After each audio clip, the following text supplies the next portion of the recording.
welcome to another Keelhauled podcast. I'm your host, CaptainLogun, and we've got a lot of Sea of Thieves news to cover today, so tie yourselves to the mast and hold fast. Ahoy there, pirates. I hope you had yourselves a good week and a good weekend. I know I did. This week, we have got a lot to talk about with Sea of Thieves launching Act 3 of Season 18 as we are heading into the 8th anniversary. A whole bunch of information about what's going on. I've got dates, I've got feedback, and we've got patch notes to cover. So with that, pirates, let's get into it. But before I get into any of that, I have to thank the patrons. They're the ones that went over to patreon.com/Keelhauled podcast to support this content, to help make sure I take care of the bills, to make sure I pay for the software, and just to kind of, if I need to do anything kind of related to game reviews. It's been helping out with Xbox Expansion Pass, which will eventually just become Expansion Pass, as I cover Xbox news as well as game industry news with reviews, interviews, and industry news. I'm going to be going to Summer Games Fest this June, where Rare typically has some sort of presentation at the Xbox showcase. I don't think that's going to change, and we just got some news about Project Helix, which is the code name for the next console, which is supposed to be a console that will play Xbox games as well as PC games. That's going to be announced more in detail at GDC this week. So very interested to kind of find out about that, but that is a whole nother podcast. So as always, I like to thank the patrons. So thank you to A-Chick, L Cute, Balls, Blue Turtle V1, Captain Chonky, Captain Longsharts, Chateau Neuf, Super Pack, Zombie Killer, Cosmic Johnson, Static Mirror, Crazy Frog, Davram TV, El Jefe Esteban, Godhammer 6, Jeff H, Carl Embo of Embo Family Gaming, Kylia the Aficionado, Elvin Vramir, Evil Morpheus, Space Admiral Oars, Xbox Mike 29, Rabid Raccoon, Blue Crab, Reaps Revenge, Registella the Brony Pirate, Ribloid, Rustbelt Kid, Sea Leg Sam, Shoe Daddy 13, Tales of the Sea, The Demon Jester, Tommy D, DN Professor, Wailing Witch, Wild Hog Murph, Big Bad Pad, Mina Fairy, Hegger Owl, Captain Duckweed, Evil Martha, Peter Miller, Rooski Doo, Thor Von Blitz, Luke Lore the Insipid Ghost, and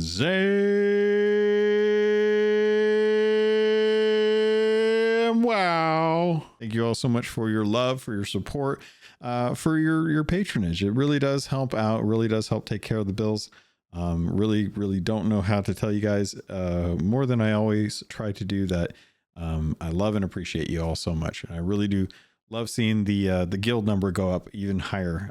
Seeing it in rank 6, I think it was like level 45. Fantastic. I'm looking forward to getting us closer and closer to rank 7 or prestige 7. I don't know what they call it, but the rank 7 for the guild. Really happy to see you guys doing that. And with that, pirates, let's get into it. First on today's docket, let's cover the time-sensitive information. That way you have all of what you need right up front, so you can write that down, make a little note for yourself just so that you don't miss out on anything.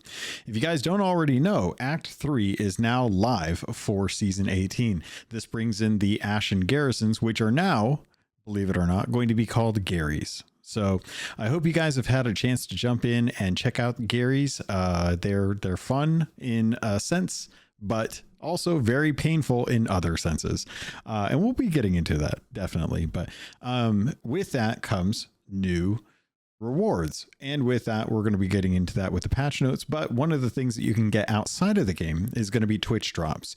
Those started on March 6th. They are partner only. So you do have to watch a partner to be able to get these, but they are going on from the 6th of March all the way up until March 13th. And what you can get is the enigmatic clap emote, the Gilded Phoenix Lantern, the Lunar Festival Blunderbuss, and the newly unveiled Amethyst Mercenary Hull. As far as I know, this should actually complete out the mercenary ship set. If there's something that's missing, I can't think of what it is, and I haven't actually thought to check now that I'm reading this out loud, but I did want to let you guys know about that. Definitely make sure you get your 6 hours in and that you have your Twitch drops enabled so that you can actually get those up there. As always, again, I recommend Better TTV as that has been the new tool that I use for auto claiming a lot of my drops.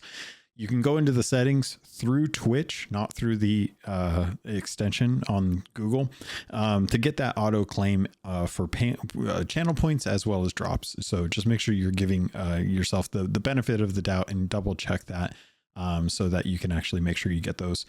Otherwise, you'll also get the gold, the level of renown if you haven't gotten that done yet, as well as a voyage for fortune, and just kind of the general stuff that you would expect. I had a good time getting those knocked out today, actually. Yeah, I got those done out today. So I got my Gilded Voyage. I've got my Voyage of Luck. I've got the emote, the Gilded Phoenix Lantern, and the Amethyst Mercenary Hull, as well as the Lunar Festival Blunderbuss.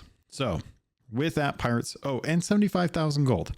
If you guys need gold, that's a pretty good way to get some gold as well too. So those are out and they will be going until the 13th of March. Also, during this time, they are still doing the Noble Pathfinder flag, which is the raising money for Game Blast 2026 in support of the charity special effect. These are time limited items that you can get in the Pirate Emporium. They were offered before. This is the second time that they've been brought back. You can also get those obsidian items, and that is going on until March 12th. So just make sure you're keeping an eye out for that, as there's not a whole lot of time to be able to pick up those sales if you want to have a time limited sales that have not been really brought back too often. Outside of that, we also have Season 18's Style of Thieves. This is going on from March 9th through March 12th. And again, this will be the 4 themes that will be released, and then you will choose your outfit based on those 4 themes. And they are mythological, fiery, minimalist, and insectoid. So use those to however you want to try and create a look with just your pirate on as blank of a background as possible. You can submit these to any social media, tagging Sea of Thieves and hashtag Style of Thieves. That will begin on March 9th and go through the 12th. You have 24 hours to enter into each of the different themes when they go live. After that 24 hours of them being live, they will close out. The new one will begin, and you just have to make sure that you get your submissions in during that time. And that is going to be it until pretty much the anniversary of Sea of Thieves, which is going to be on March 20th. Sea of Thieves is actually going to be kicking off on the season 19 on March 19th, which is interesting because they're doing the celebration on March 19th, which I remember it being March 20th, but maybe it was the actual, like the 19th. I'm actually going to do a quick little Google search here. Yeah, it was the 20th. I've had this number ingrained in my brain for 8 years now. March 20th, 2018 was when Sea of Thieves was launched.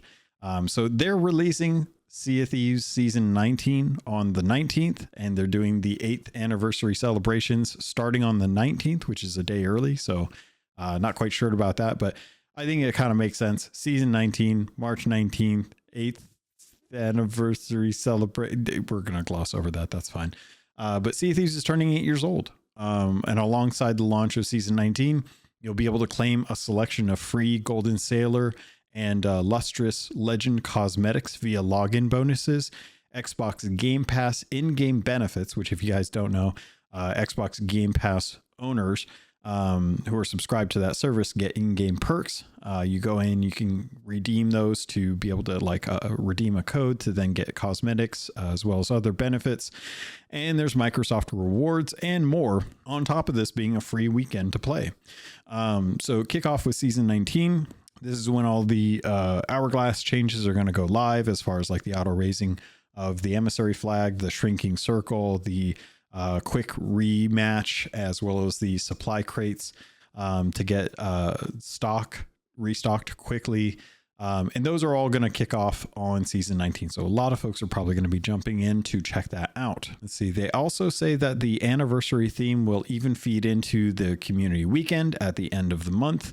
So to keep your eyes on social media channels, because typically they usually do the last weekend of the month for the community weekend at the beginning of a season, which means that that is probably going to be from the 27th, I'm going to say, to the 30th, or maybe just the 28th and the 29th of March. Outside of that, at the beginning of season 19 and going all the way till March 30th, which is the second to last day before the end of the month, they are going to be doing a sale on the Pirate Emporium that is going to offer up discounts on costumes, ship sets, pets, and emotes that were all associated with Sea of Thieves: A Pirate's Life collection. Many of those all kind of tied to Captain Jack Sparrow, Barbossa, Davy Jones, his crew. All of those effectively are going to have some sort of discount associated with them. Additionally, with the beginning of season 19 and the changes to Hourglass, Fight Nights is going to make a return. Last time we had this was at the end of June, and going into July, it was like it was during, what was that, season 16? I believe it was season 16 with the Reapers getting voyages. They brought in Fight Nights, and it was how I got my skeleton curse, because I was really tired of not being able to get commendation credit for certain things. And now I just wear my skeleton curse all the time because I can't remember what's associated with what. And, I don't want to be that guy that does stuff and then doesn't get credit for it, because I just didn't happen to be wearing my skeleton curse at that. So that is going to kick off the day after the actual anniversary of Sea of Thieves on March 20th, that Friday, and it'll be going on till Monday, that 23rd. So that first weekend of season 19 will hopefully not see too many bugs, and folks going out there for their allegiance will hopefully have a very good experience. So Fight Nights are going to return the first weekend of season 19 on the 20th. If you do go into Fight Nights, just be advised that there is going to be faction battles. And if you're able to claim 3 victories or more in these faction battles during the event, you'll actually be rewarded with a permanent reminder of that in the form of the Fallen Sea Dog jacket. This is the second cosmetic, I think. I want to say it's the second Fallen Sea Dog cosmetic that we've gotten. Data leaks have shown that those have expanded to a whole arsenal of equipment and cosmetics that will be brought to the game at some point. I imagine they're probably going to trickle feed this in with other Fight Nights, as this is going to be a reoccurring event. And to be perfectly honest, given that it's just one weekend, I don't really like this. I'm not really a big fan of when they do one weekend events that offered time limited cosmetics, because March 20th and March 23rd, it's kind of nice weather out. And, I may not have any clue when St. Paddy's Day is. I'm sure that it's close. But I know a lot of people like to go out and celebrate that kind of stuff. So to see them kind of coming out and saying that there's going to be a time limited event and that it's going to be associated with cosmetics that have never been released before, I hate that kind of FOMO. I'll be honest. I really don't like that kind of FOMO, because I feel like all it's going to do is just make people frustrated and stress and deal with anxiety that is just to try and get 3 wins, which winning is not necessarily something that everyone's going to be good at. And there's going to be a lot of folks that just aren't going to be able to get those 3 wins in during the weekend if time doesn't allow. And that sucks. I think that's one of those things that hopefully this will come back and be offered again. Because at this point, I'm just like a little tired of the whole FOMO with time limited stuff.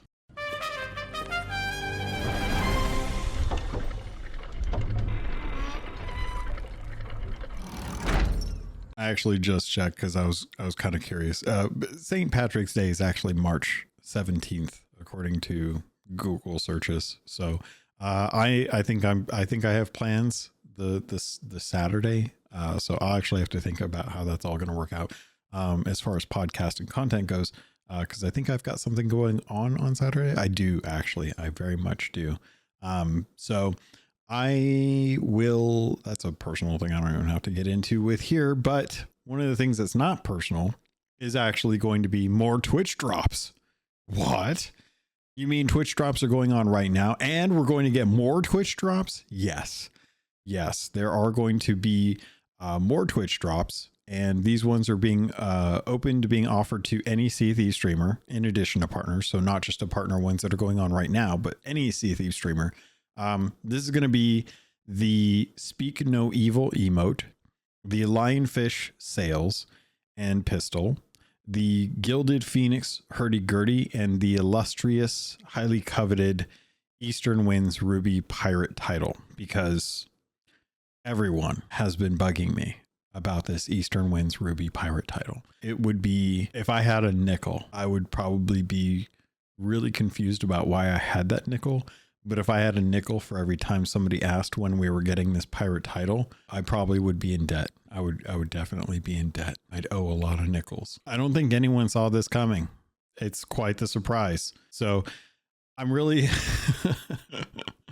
they said they were going to be changing this up. They said they were going to be changing up the drops. I think that the new system is definitely better, even if it does involve more time. But overall, we're getting more stuff. It's free stuff. It's time invested watching folks. I would recommend finding someone that you like, preferably. That way you're not watching someone you don't like, and giving them some time to chat in their chat, and maybe not necessarily be there all the whole time. But as always, you know, Twitch drops are Twitch drops. I almost forgot that Twitch drops are going on this weekend or this week. I actually almost forgot. I was like, oh yeah, that is a thing. I didn't realize that was a thing. It was just, spoiler alert, I was actually under the weather on Friday. So this whole weekend has been just blurry mostly, and drinking a lot of tea. So yeah, we're getting Twitch drops. Those are going to be from the Friday, March 27th through Tuesday, March 31st. So the last weekend of the month. And then the community direct, the one that is going to alleviate all concerns about the future of Sea of Thieves development, is making a return. This is going on, and it's supposed to be revealed on March 30th. That's that Monday. I would very, very interested to see how this goes. The little blurb on the news this month says, and to finish off the month's schedule, we thought it was high time we got back in front of the camera for another candid discussion of Sea of Thieves and our plans for the future. We'll save the exact conversation points for now, but be sure to mark your calendar, or mark it on your calendars if you want to be among the first to know what the future has in store. Yeah. I think that it's pretty clear that they need to seriously address the content cadence for Sea of Thieves and really kind of just identify what it is that's causing their content to be running behind all the time. Is no one making content that far in advance? No one's working on season 23 right now, because I feel like if I was Rare, like that would be long-term goals. Like somebody should be doing something fancy about that. But realistically, I expect them to talk about how they're going to be decoupling themes for seasons in the way that they currently are represented. They will probably still maintain some semblance of like the events that are going on with each season, but each season will effectively just be a refresh of Renown with cosmetics, Emporium drops every month, events every month, whether it's the community weekend, Golden Glory, Fight Nights, Molten Sands Fortress, the stuff that they're bringing in with season 19, those kind of like reoccurring, the Bilge Rat Weekenders, those kind of reoccurring things will probably fill out what the majority of each season will contain, and they will probably go back to a state where they work on something that is going to be enriching the world both from a lore perspective, but also from a tool and experience perspective, to try and flush out kind of like what it was with the first year. And I think that this is going to be a very retrospective look on Sea of Thieves during the 8th anniversary, and that they will most likely talk a lot about what worked well for them early on and looking to recapture some of that fantasy of when they had big events that were going to change the world, and leading up to those, instead of trying to hit this quarterly cadence and just having such a hard time with it. So that's kind of my thoughts going into like what to expect with this community direct. What they actually tell us may be completely different, but that's kind of where I'm at. That's kind of where I'm hoping that if they want to try to give players a sense of trust in what they want to do with the future of the game, they have to show us that they understand that the schedule that they've been trying to do for so many years now is just not a cadence that studio is capable of. And not to say that the people that are working there are bad at their job. I'm just saying that for the amount of people that are working there, the cadence that they're hoping to do is just not hitting the quality bar that it ought to. And I think that's been apparent for quite a while at some time, to their own admission. And as a result, probably move back to where they were just building out new events for the game and releasing those in a way that was kind of like Ashen Winds or Fort of Fortune, Burning Blade, but decoupled from timelines. Just when it's ready, and give people plenty of time to help play test it so that the feedback is there and you have time to iterate on that. Let the seasons be their own thing. Don't necessarily focus too much on making sure that there's something every season, because people are going to play whether they're engaged or not. There's always a fish to go after, or not a fish. What's the saying? A carrot on the stick. There's always a carrot on the stick for Sea of Thieves. There's always something for someone to go do. So if not, they'll drop out and come back when there's something interesting.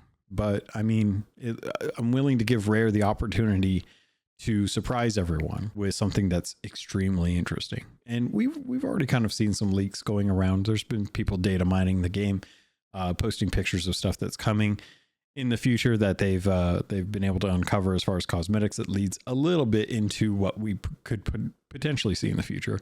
So it'll be cool to see like how that plays out. But I'd rather they not try to rush stuff because of an arbitrary timeline that they gave themselves.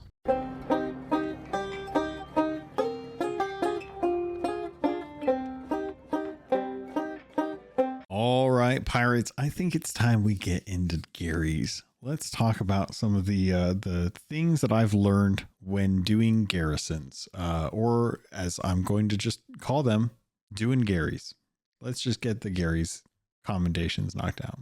I really like the Garry's. I think that they look awesome. They are well designed, and they really do kind of embody, I think, what a lot of folks kind of want with some aspects of a pirate game. You know, in cases, and I'm thinking like Assassin's Creed Black Flag, where you're kind of going into areas and you're having to kind of like sneak around, and in this case, not really sneak around, because you're really just kind of sailing up and breaking down the walls. It's a lot more Viking, I think, than kind of a ninja sneakiness kind of Assassin's Creed style thing. But a lot of us kind of want to take on these kind of fortresses. You know, we have regular fortresses or just skeleton forts and stuff. We have Fort of the Damned. We've got the lady forts with the sea fortresses. And, you know, we like to kind of go out and do some of this, like, you know, get aboard, grab what you can, and then jump on your ship and get out of there. I like that the garrisons of the two that we have now are kind of circled by a giant wall, and they have some portcullises associated with the main building as well as the wall. One of which the commendation fort, just I cannot get that thing to pop, and I don't know why. And I genuinely do not understand it. I lower the gate every single time I go do one, and every single time it has yet to pop for me. So I don't really understand what's going on with that, Gary, but there's 2 out. There's one north and there's one south, and I'm completely blanking on what they're called. I intentionally went into play the game today to get names, and I totally forgot to write down the name of both of these. But they are in the north side of the Devil's Roar as well as the south side. The south side one I know is definitely over by Devil's Thirst, which, to be perfectly honest, is not only going to be closest to Morrow's Peak Outpost, but it's actually going to be right next to a good place to go fishing. And I'll bring up the fishing thing like in time. Like you probably already know what I'm getting into, but we'll get into that in a hot minute. But I really wanted to just kind of get into what I thought as far as like the actual garrisons in general. So you've got the north one, which is the Servant's Oath garrison, and that's just north of Fetcher's Rest or Scorched Pass. And then at the very bottom, you've got the one that's south of Magma's Tide and southeast of Devil's Thirst, which is King's Chalice Garrison. The commendations for this are pretty straightforward. You will have to go in and do at least 8 of these. Without question, you're going to have to do at least 8 of them. 3 of them need to be emergent. 5 of them have to be raid voyages. There's also commendations to read 3 journals. None of those journals are in the garrisons. They're actually at the different Flames End, Flames End, Cinder Islet, and where's the other one? I can't remember where the other one is. What is it? Is it Cutwater Shore or is it Brimstone Rock? I think it's Brimstone Rock, where the new vaults are. This is trying to talk about stuff and go off of memory. But the Bell's journals are going to be in the new vaults.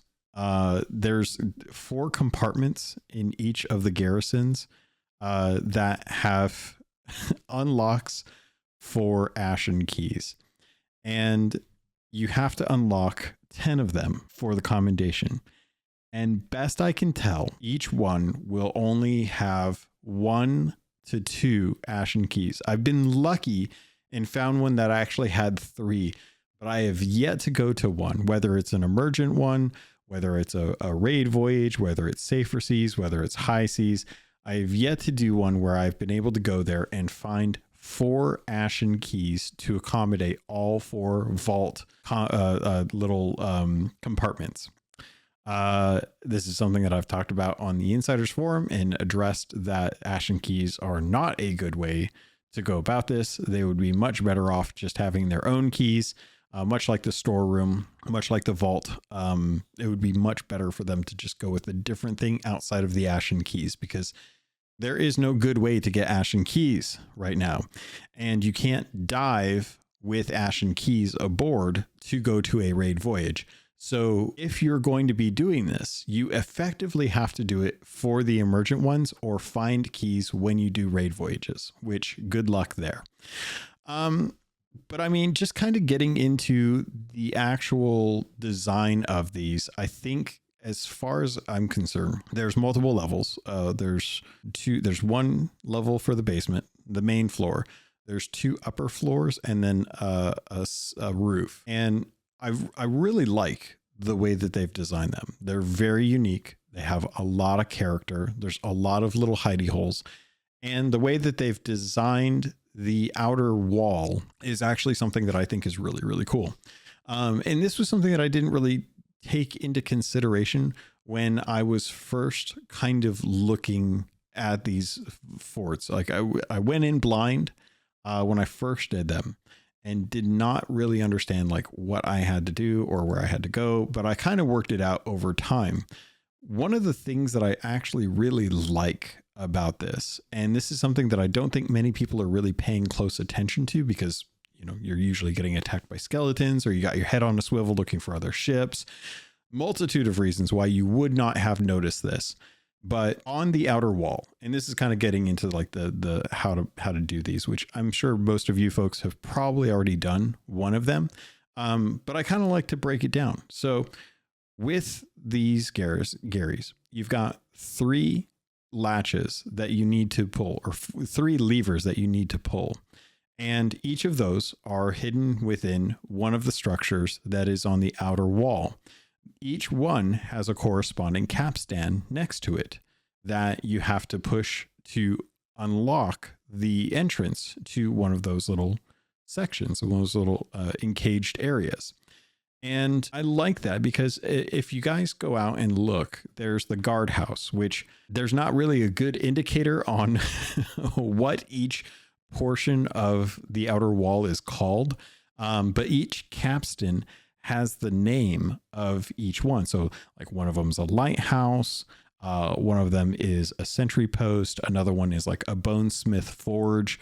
And then there's the guardhouse. So there's 4 structures effectively on the outer ring. And I really liked that they've designed it so that there's 3 capstans for each of like the main ones that are not the guardhouse. Once you open up the capstans, or you push, you use the capstans. I can't even think of like how to raise the anchor effectively. But there's no anchor, like, so what do I call it? But once you do that, you will unlock and create a wave of skeletons. You will unlock those, like the lighthouse, the sentry post, and the bone forge. And then inside there's little cubby holes to check. There's like some loot in there. Sometimes there's things to use against skeletons, but there will always be a lever. And it takes 3 of those, the 3 like little levers out in those areas that the capstans are associated with, to open up the guardhouse. And one of the things that I didn't notice until the other day when I was doing Safer Seas and I was kind of getting names and taking a look at things and whatnot, is that the guardhouse has 3 torches above the door. And that guardhouse will light each torch for each one of the capstan connected sections of the outer wall that has the lever pulled down. So even if you unlock all of them and you don't know why you can't get into the main building, take a look at the torches, because if all 3 aren't lit, then that means that there's a lever somewhere that you didn't pull. And that's, a lot of that you can kind of work out on your own, but it was a little detail that I didn't notice until I had nothing to do and I wasn't worried about any other ships, and I was just looking at things for the sake of like digesting the process. So I love that there's 3 capstans that they open up their own specific little section of the outer wall. In those sections, there's another lever, and once all 3 of those are unlocked, it then opens up the guardhouse, which also typically has an ashen key and a skull of siren song, or a siren skull, not the skull siren song, a siren skull, and a lever. And when you pull the lever that's inside the actual guardhouse, that's when you finally get to the actual main building.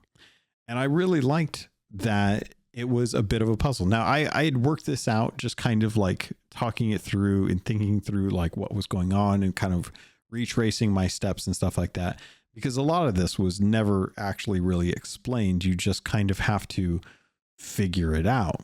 But when you're not worrying about skeletons or waves of skeletons coming after you, and you're not worried about ships and people coming after your garrison, you start to notice the details, and the details in the garrison are actually very well done. I'm very impressed.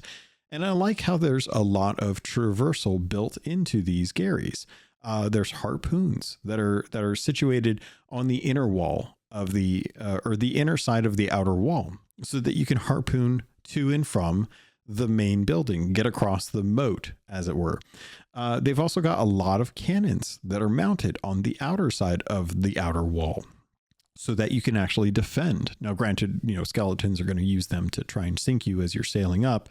I found that the best thing to do is honestly just barrel in like you would do anything else, anchor, and then deal with the repair repercussions afterwards. Coming in slow is just too dangerous. Sometimes you can get one balled and then it just becomes a mess. So, but I like that the design of those is kind of set up to give you an opportunity to get to and from places. And they also have a lot of zip lines as well too. So there's plenty of ways for you to get from the main building to the outer wall quickly. And there's also ways for you to use the harpoons to be able to get over to the main building and walk along the harpoon line from the outer wall as well too.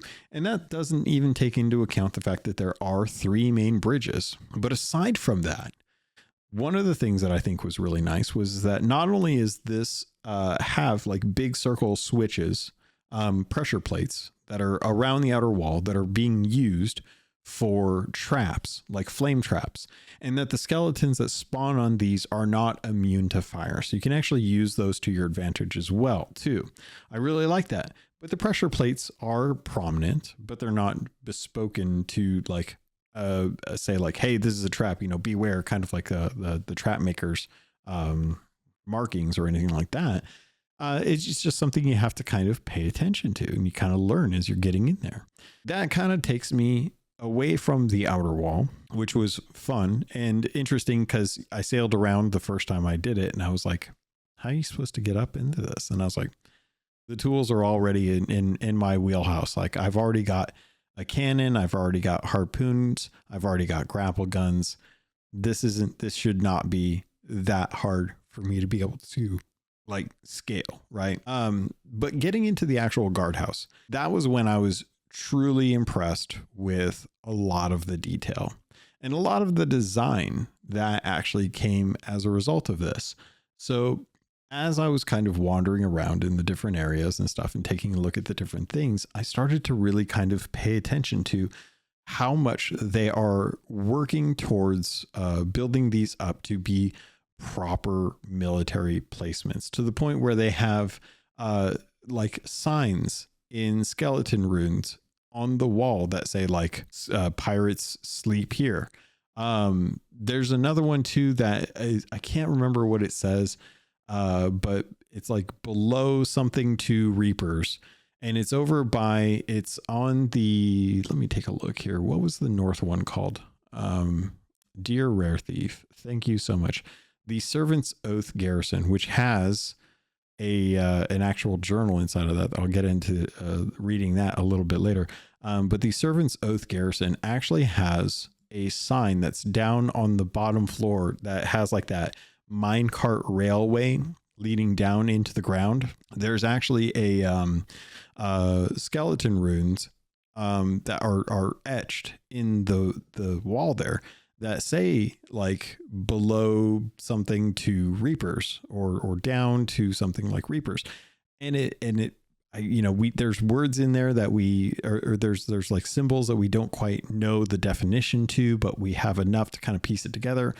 And it kind of suggests that they are either building a network down to like the Reaper's lair, or they are looking to build out a new type of Reaper's lair out in the Roar, using these kind of like excavation things. Like we know that one of them, like it's the same symbol that appeared like in Heart of Fire, which is also in the Devil's Roar. So we know that they've been able to go down in there. We know that's where the Burning Blade was kind of first seen in Sea of Thieves. That's where Stitcher Jim was. And we know that they've been able to do a lot of excavation over in the Devil's Roar.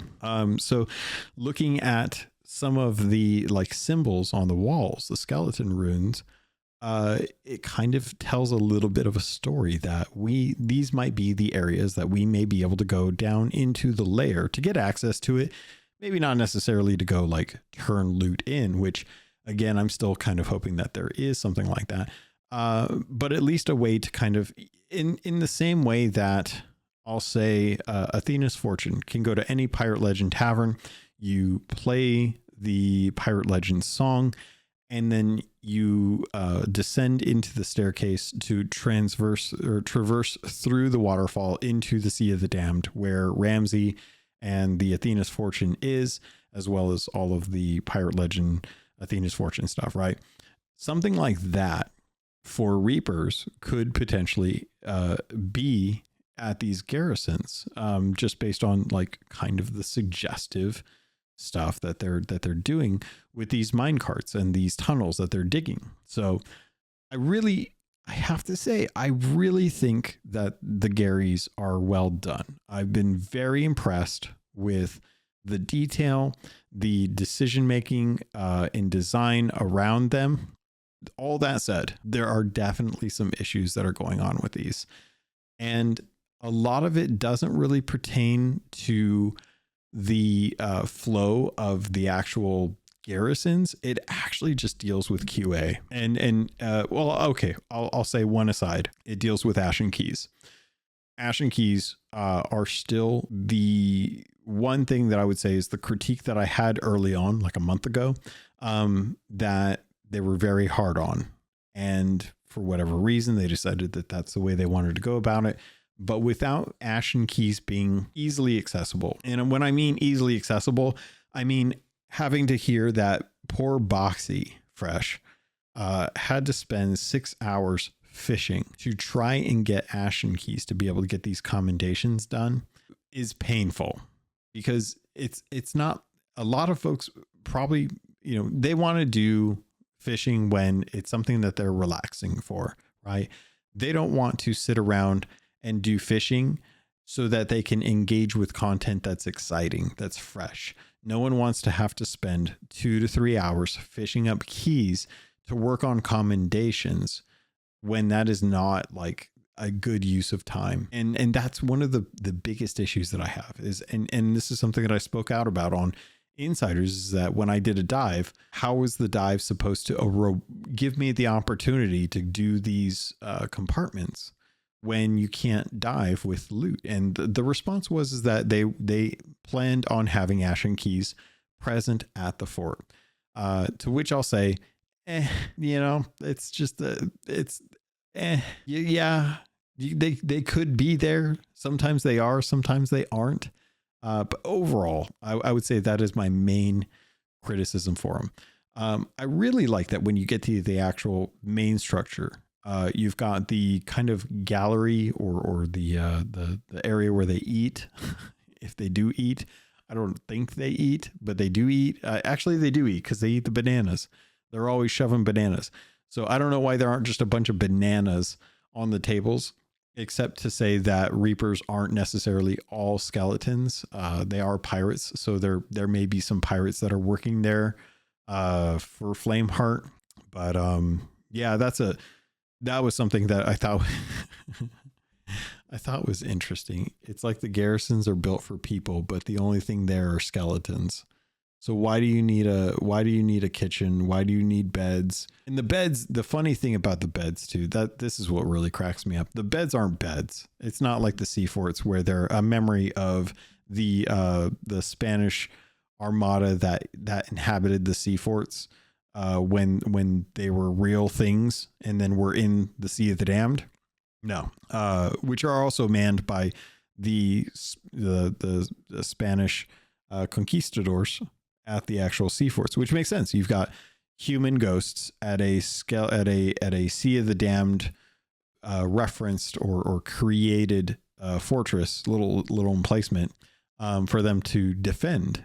And so of course they've got like a stove and they've got bunk beds and stuff. It makes sense. It's a military establishment.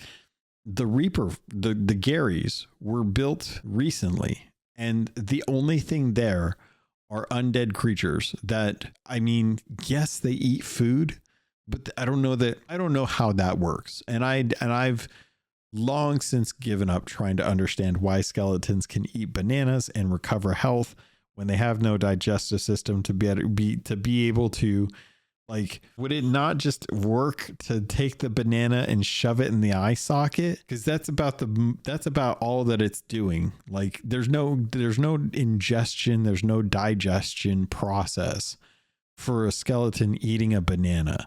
So wouldn't it just make sense to shove the banana in the eye socket as well? Like, would that not solve or serve the same purpose? And come to the same effect? Like, it's a weird thing. So having a gallery in in these Garys, that the skeletons are there. I have to assume it's because you have regular Reapers going there for whatever reason, and no clue what the point is. But I do like that they have the garrison keymasters, and the first floor, the main floor that you get into, has 3 doors. It's got the door to the downstairs, the door to the upstairs, and the door to the gallery. You effectively have to kill one key carrier to then open up one of the doors, which will then spawn another wave of skeletons, and you'll have these subsequent waves of skeletons with keymasters or vault masters, keymasters, to be able to progress your way up or down through this garrison. And it was really, it's pretty straightforward, but it really does harken back to the interesting aspect about the heist when Royal Crest Fortress, the Lady Fort, was attacked because it was it had the paintings, right? But you couldn't get to the paintings willy-nilly. You had to actually kill the key holders to be able to open up the doors within that fortress. And I that was a really interesting, it's an interesting way to kind of approach time gating the content by forcing players to work through waves of skeletons, not all at once, or have free access to everything and just waiting for that key for the actual vault, but to be able to get to and from different areas. And spoiler alert, the extra areas that you can go to, like this storage room, is probably really, really worth it. There's also like an office that has a special journal specifically for that garrison. So like the My Servant's Oath garrison, or no, I'm sorry, that's the name of the journal that's inside of it. I would actually have to go back to Rare Thief to take a look and see. Servant's Oath Garrison has a special room that's down on the basement that if you use one of the keys to open up the door, not only does it have pretty good loot in there because it's pretty rare stuff that's in there, but you've also got the journal, and the one that's in there is called My Servant's Oath. And it says, "The stone burns beneath my hands, even before the fire takes it. My father would have laughed at that. He always said the world should fear us before it sees us. I was raised in silk and silver, yet I thought only of brine and blood red skies. Following him was not only my destiny, but my dream. They called me fortunate, privileged, but fortune is a cage if new doors never open. Now I build in his name, not as his son, begging approval, but as a flame choosing to spread the fire. These walls are not defenses, they are warnings. Let the Sea of Thieves whisper of what waits for those who defy us. My oath is no burden, it is legacy, and I will carve it deeper than rock."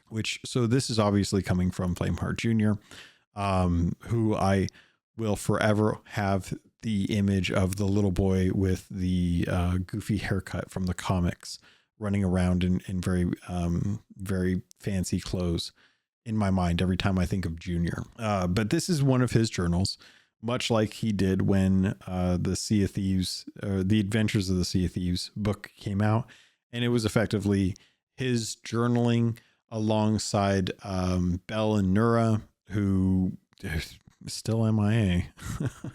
Still very much MIA in the story of Sea of Thieves. And I lost my train of thought. So very much like how Junior has always kind of journaled and kind of talked about stuff. So, and I'm pretty sure that the other one, the one that is down in King's Chalice Garrison, is, if I recall, actually talks about the tree that's in the Reaper's Lair, as well as the sap and the chalice, and binding your soul to your bones. I think is it gives a little bit of more lore behind the chalice itself. So it's one of those things totally worth doing. And if you don't want to have to worry about it while you're trying to get your commendations done, one of these days, pop onto Safer Seas, sail down, go through the process of working through it, go in, check it out, and then, have that sense.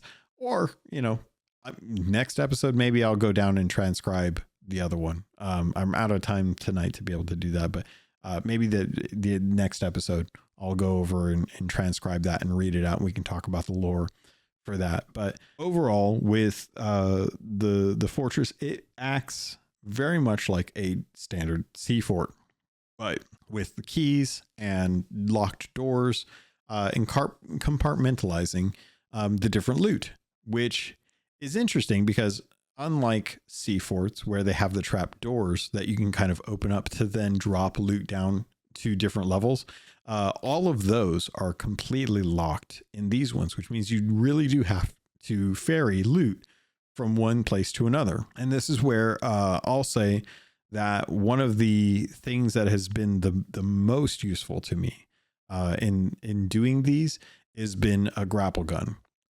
Just due to the nature of the need to traverse areas, being able to go up to like the second or third level, or I guess it would be the third or the fourth level, basically the roof or the storeroom in the third level, getting that loot somewhere where you can actually just grapple it is so much nicer than having to go to and from, constantly running it back and forth.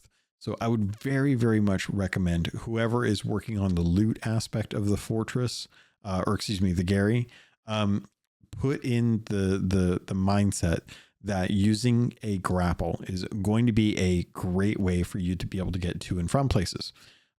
Just kind of a way to kind of move stuff a little bit faster. There are zip lines, but you can only take one thing on a zip line. And the only way to get back up there is to go over the bridge into the main entry room, and then up the stairs back up to the roof area to be able to get access to the zip line again. Just use the grapple. Just throw stuff up on one of the little parapets. Use your grapple to pull it all down, and then move it to wherever you need to move it that you're going to be able to do to be able to ferry it easy in that sense. But I like what they've done with it. Do I think that this is going to have lasting value for Sea of Thieves? And I think that is kind of the main question, right? Because every time we get treasure, or not treasure, but every time we get a new update that changes something about the world, it always kind of comes with this caveat that at some point it is going to fall to the wayside, and it's not ever as evergreen as people would probably hope. So do I think that these are going to last a very, very long time, that people will engage with these for a while? I think for some time they will. And I think a lot of that has to do with the Hunter's Call. What are the few things that Rare has decided to do with the loot pool besides the mega stashes that are going on for this act, which give you quite a few Reaper's Bones chests that are part of the new Reaper's voyages that you need to turn in. They've added the logs, which I'll be perfectly honest, I hate the fact that those are something that you need to drive or sail all the way over to Reaper's hideout to be able to turn in.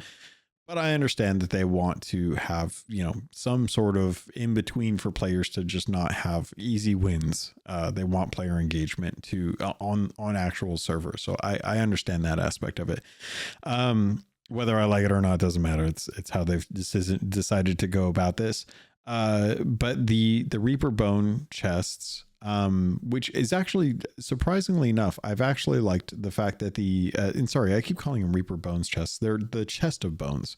The chest of bones are no longer showing up on the map, which I think is nice. There's so many symbols and there's no actual legend out there for people to be able to take a look and see in the bottom right hand corner of the map a legend of what each little symbol means, which I'm going to toss out right there is something that honestly should be a little pop-up. Whenever you engage with a map, you can hit a button that, is the same button as you'd use for other stuff, but it's a contextual button that whenever you hit or grab a map or you're looking at a map, you can then hit a button and a little legend will unroll, a little scroll will unroll, and it will have every single icon on for things that appear on the map. I would say like Tall Tales aside, But I would say like a little legend that just says like, hey, this symbol means banished vault. This symbol means Reaper skull. This symbol means Reaper chest. This symbol means Reaper bounty. This symbol means shrouded ghost. You know, have something that kind of like gives a little more context to whatever the random icon is that is on the map, that people who haven't been playing the game since when the content came out will look at that and be like, I don't know what that is. And you know, it's the same reason why people, you had to have a lot of description on the Reaper chests to be like, hey, you need to go take this to Reaper's hideout to go turn it in, because people were just leaving them on outposts because none of the vendors would take them. And there was no clear indicator that that was something that needed to go to Reaper's hideout. You would hand it to, you know, you would hand it to the vendors, but that didn't mean that, you know, you can lead a horse to water. You can't force it to drink. So I like the fact that they're taking off the icon, because there's a lot of icons that don't really mean a whole lot to people if they haven't been around, and hopefully give an opportunity for players to be able to get some of these knocked out without necessarily having to trek all the way from the Devil's Roar over to Reaper's hideout completely marked all the time. That, not to say that it's not a good reason for them to not have Reapers up, because I think with the mega stashes it may actually be a good reason. So with the chest of bones, with the gifts, with the ashen chests, I think that you can safely say that without Reapers giving you the emissary flag for the bonus, you can pull in about 1,000 doubloons per mega stash. If that's, and I'd say that that's pretty fair. If you've got a Reaper 5 going, then you could probably push that up to 250 with a Reaper grade 5. Now they did fix the captain issue where you kill an emergent skeleton captain with a Reaper and you get all the way to like Reaper 5 and one emergent captain. Like they did fix that. So you do have to actually like go out and get Reaper 5. But with those not being marked on the map, if there aren't any Reaper chests and you just want to kind of hold on to that stuff, you could probably run around with a mega stash and get to grade 5 to get the most out of the doubloons, which I think is going to be really important, because we finally got word on what the doubloon rewards are going to be prior to the actual like wiping of them. And I have to reiterate that we're not actually seeing them wiped. We're seeing them converted to gold. So they are technically wiping it out, but you're not losing the value in the same way that you'd be losing it if they just completely deleted them and you got nothing for them. But we did find out what the actual rewards are going to be and how much they're going to cost. And it turns out that there's quite a few people that are not going to be getting this. In fact, I was watching Behaving Beardly, and Behaving Beardly, playing this game, main game for as long as I know as a Sea of Thieves partner, gets Ancient Coin up the wazoo for being a partner, does not have 50,000 doubloons. I don't know, if that's on purpose or not like that, but I mean, he streams Sea of Thieves as like one of his main games full time. And he doesn't even have 50,000 doubloons to be able to purchase this doubloon cutlass that is going to be made available from March 19th, the beginning of season 19, till April 16th. We did get word on other things that are going to be available. And those things are all going to be fairly easy to like pay for. You're only going to need to have probably about 4,000 to 5,000 just to be safe. And I say 5,000 just because it's safer to have that than not. But for all intents and purposes, as long as you have 4,050 doubloons, you'll be able to pick up all the other items available. And that includes the sails, that includes the title, the eye patch, and the belt. In fact, the only thing that isn't available is that cutlass. That cutlass is the thing that is going to end up costing you the 50,000, which is going to be quite a bit for a lot of people. I think I'm sitting at like I want to say it's around 14,000. Yeah, around like 14,000. It would take me about 40,000 doubloons, which at this point in time, there's just no way. Rare has delayed the numbers long enough and made that one item large enough of a sum that effectively anyone that is trying to grind out that, if you're below 10,000, chances are you probably aren't. And I mean, I have dumped doubloons into gold from time to time. I've purchased everything that I've had to purchase, but it's one of those things. I'm kind of out of luck at this point. There's no way I'm going to be able to actually get these the sword effectively. The belt with the little doubloons on it, 1,000. That's fine. The sails, 2,500. Look blue. It actually looks like stuff we've seen in the past, but it's just a balloon styled in this case. For 25,000, fine. The eye patch for 500. That's actually pretty good. I don't mind that one at all. And then the title, Doubloon Hoarder, for 50. That's the easiest one. Ironically enough, the one that I think most people probably would want to showcase that they had a lot. And I'm talking like a title like that is one of those ones where if you had, say, 50,000 and you got the sword, I think that the title itself should come as well. If you're just, and this is and genuinely, because I feel like titles are the thing that we really do kind of showcase as like our greatest triumph, right?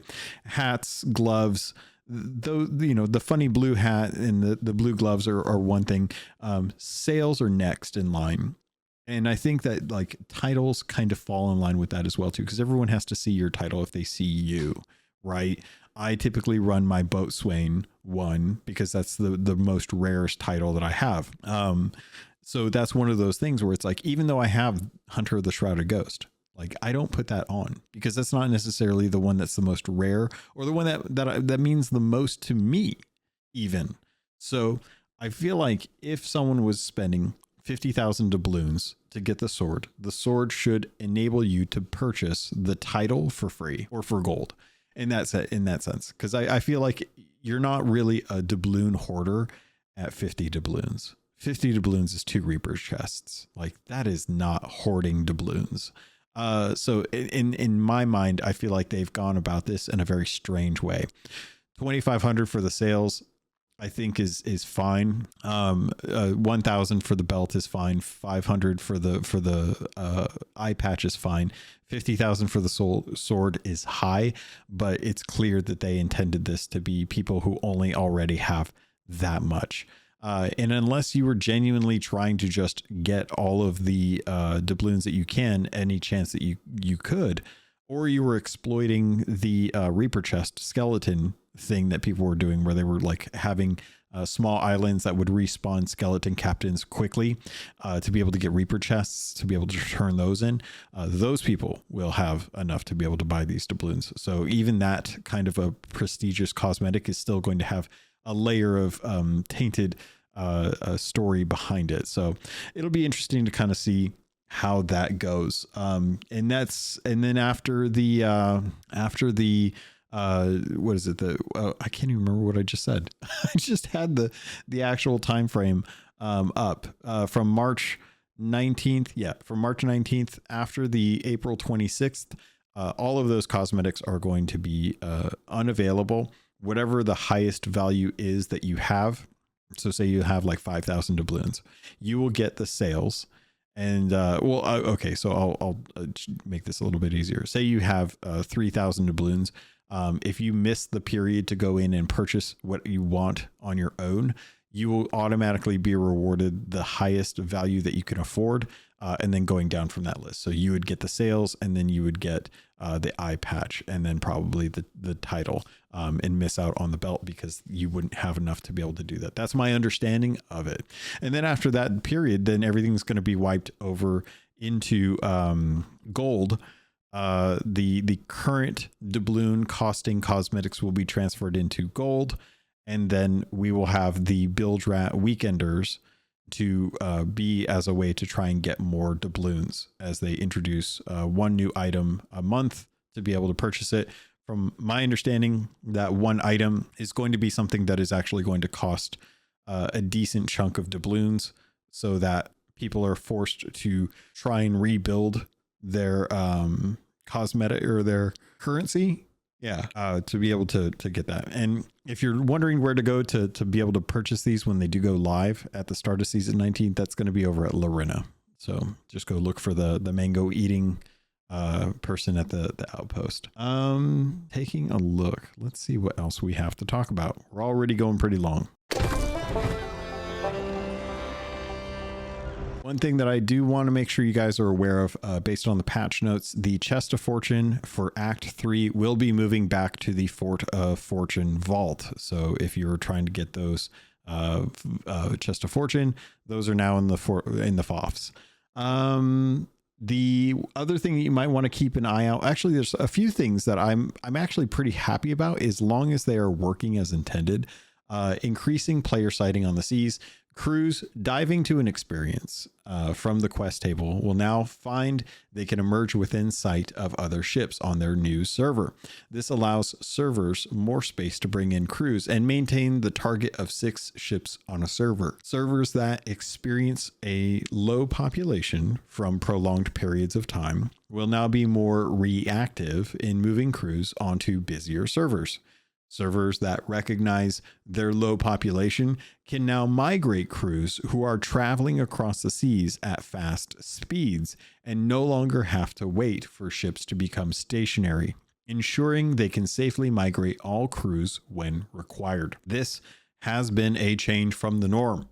Originally, you had to be the last ship on a server to be able to get merged, and you had to drop your anchor, or you had to be on an island. That changed when they started to be able to migrate more than just one crew off of a server. You still had to have people stationary, and you still had to have like your anchor down or something like that to be able to trigger it. And you still had to be outside of PvP. But now this is completely changed. Now it is effectively free reign for servers to merge. So holding on to a server by not dropping your anchor and staying on your ship, or at least not or still being stationary to a degree, or not being stationary to a degree, will no longer prevent you from being able to migrate to a different server. This is going to be interesting to kind of see, because I know that some folks like to try and hold on to servers or stay on a dead server just for the ease of use. But with this change and having it so that crews can migrate even if you're sailing around, it does mean that there is going to be more likelihood that dead servers or low population servers are going to get phased out quicker, which for the health of the game and the health of your experience will probably be a good thing.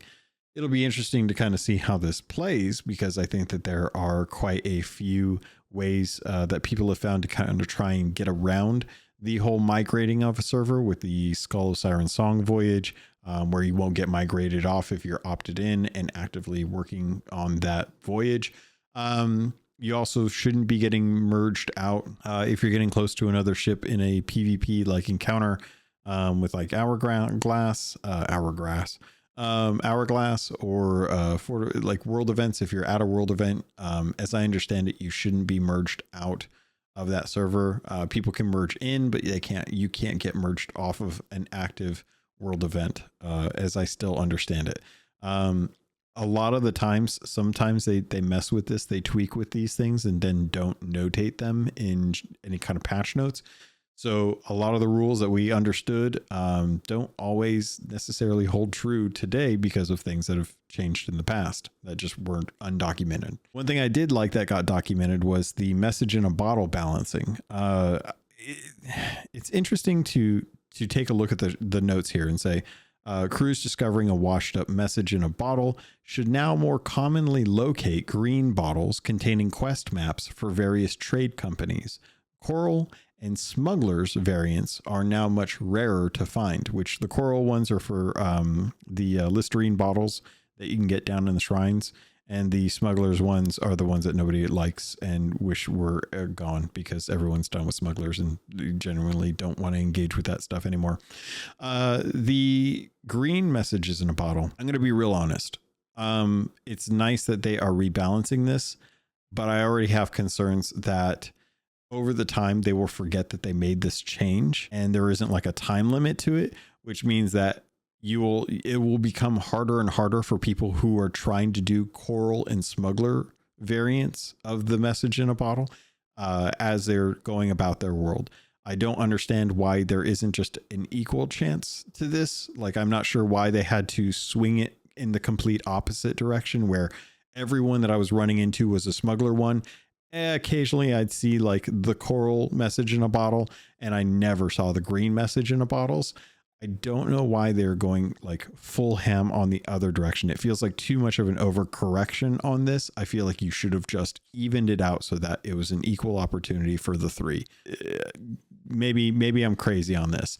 But I am glad, as someone who has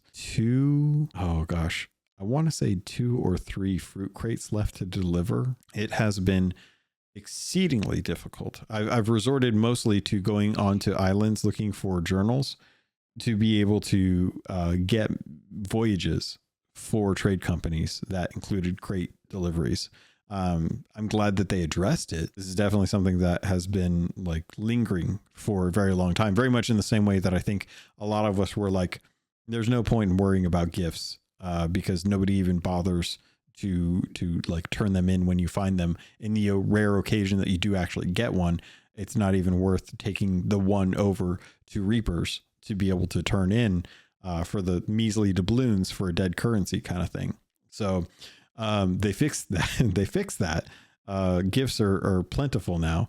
And the garrisons, I will say, and I forgot to mention this when I was talking about the Hunter's Call aspect of it, but the garrisons having Hunter's Call loot in it, with the pristine boar tusks, which can only be found through emergent boars when you find the white ones on islands, not when you do the boar voyage, and the pristine megalodon scales and teeth being in the storerooms and in the offices. Having those available on Gary's is exceptionally well thought out as a way to try and give a dedicated means for players who are working on those commendations to be able to gain access to those. Because as far as I know, the only real good way to try and get pristine scales and teeth were through emergent megalodons and emergent krakens, and occasionally the shipwreck or skeleton ship. Outside of that, good luck trying to find those things, but Gary's got them. So if you're trying to get the last few commendations out of Hunter's Call done, and those pristine teeth are haunting you like some sort of skeleton, what are they called? I can't remember what bone collars, like the bone collars against skeleton ships.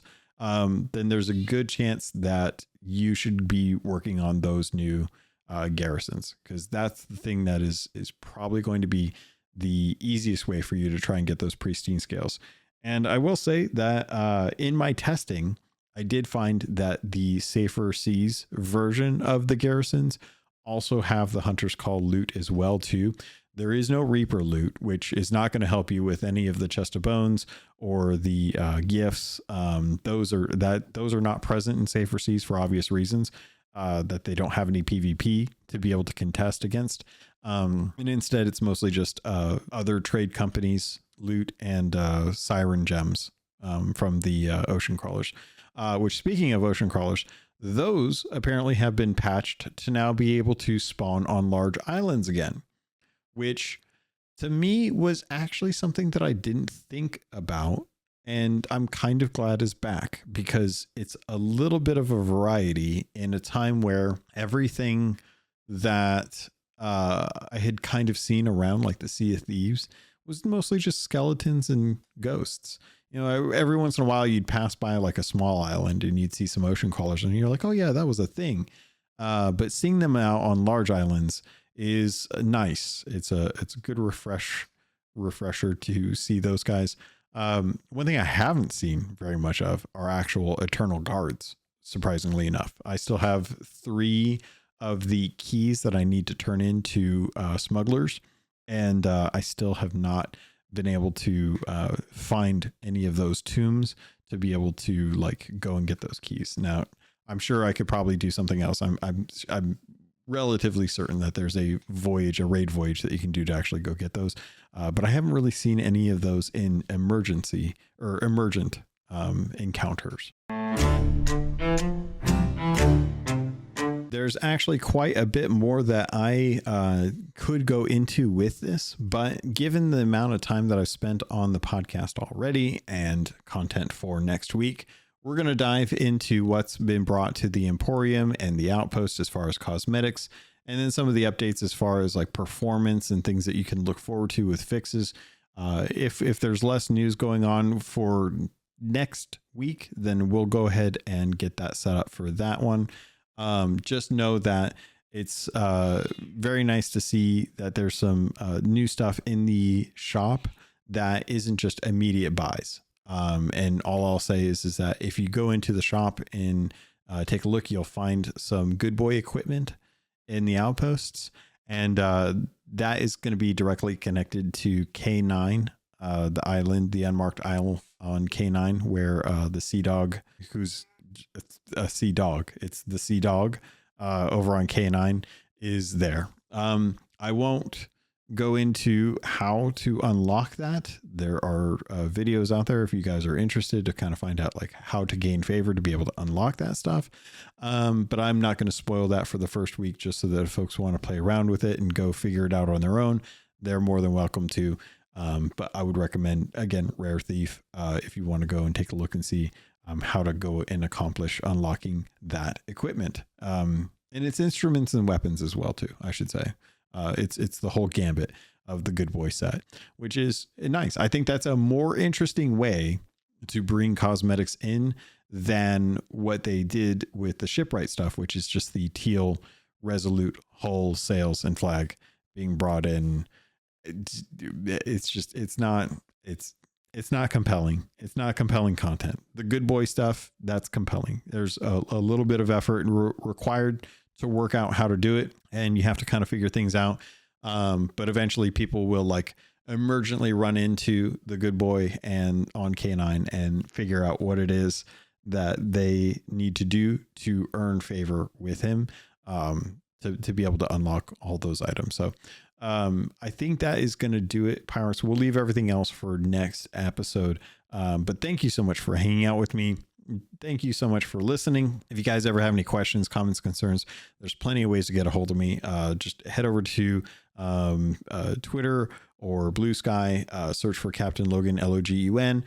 Feel free to send in an email to captlogun@gmail.com, or join the Discord, where you can always chat with me and any of the other Keelhauled folks over there.